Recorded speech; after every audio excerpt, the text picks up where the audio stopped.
Evet arkadaşlar, 30 Temmuz 2026 itibarıyla uzun zamandır hayalim olan ilk custom kadro, kendi kadromu bugün itibariyle yürüyecek hale getirmiş oluyorum. Freni de taktıktan sonra. Bu ismini çapkın koydum. Çünkü çok çapkın bir görüntüsü var.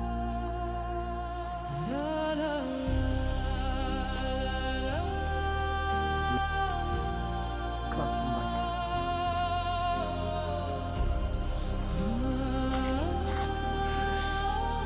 Acayip sağlam oldu.